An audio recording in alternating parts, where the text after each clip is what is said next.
High, Sirajul Islam Sulaiman. আজ আপনাদেরকে পাকিস্তানি এক হুজুরের সম্বন্ধে বলবো। 2002-3 সালে পাকিস্তান থেকে এক হুজুর এসে আমার চাকরের নাগে যুক্তি পরামর্শ করে আমাকে আর আশেপাশ থেকে লোক নিয়ে 3 দিনের জন্য জামাতে নিয়ে যায়। এটি হচ্ছে দেলদুয়ার উত্তর বাজার থানা মসজিদ। সেখানে প্রথম রাত্রি আমার 1 নং বাড়ির পুকুরের পূর্ব পাশে আব্দুর রূপ এলাকার লোকে তাকে টপকা বলে। আর একটি ছেলে আমাদের সাথে ছিল, তার নাম হচ্ছে রুবেল। রাতে তার লিঙ্গ হাতিয়ে দেয় এই পাকিস্তানি হুজুর। সকালবেলা 10টা-11টার দিকে মসজিদের লোক ছিল না, আমি ছিলাম আর পাকিস্তানি লোক ছিল। সেই হুজুর ছিল, সে আমার শরীরে তেল মালিশ করে দিতে চায়। তখন আমি রাজি হই। শরীরে তেল মালিশ করে দিতে দিতে সে আমার নিচে লজ্জা স্থানে হাত দিতে ছিল। তখন আমি তাকে নিষেধ করি। সে তারপরেও জোর করে আমার লজ্জা স্থানে হাত দেওয়ার চেষ্টা করে। আমি তখন সেখান থেকে উঠে চলে যাই। এতে আশেপাশের লোক ফলো করে।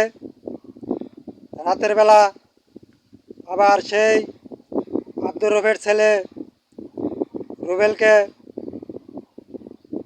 তার লজ্জা স্থান হাতিয়ে দেওয়ার জন্য তার ওখানে যায়।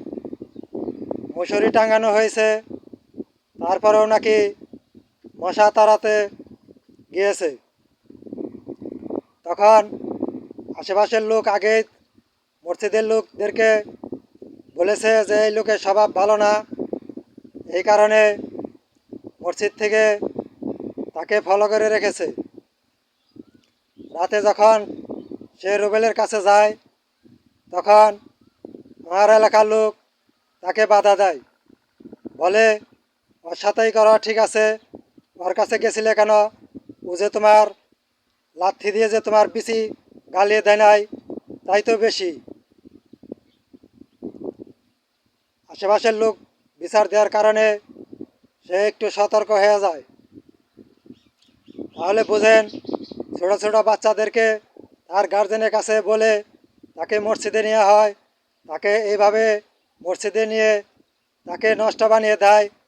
সে তো বাড়িতে যে গিয়ে হয় বোনেটার ভিতর দিয়ে ঢুকিয়ে দেয়, নয়তো মায়েরটার ভিতর দিয়ে ঢুকিয়ে দেয়। এই জন্যেই ইসলাম ধর্ম হচ্ছে মাদারচোদ ধর্ম। এটা আগেই মাদারচোদ হিসাবে লাইসেন্স পেয়েছিল, এখন তো পুরোটাই বোঝা যাইতেছে এটা অবশ্যই মাদারচোদ ধর্ম।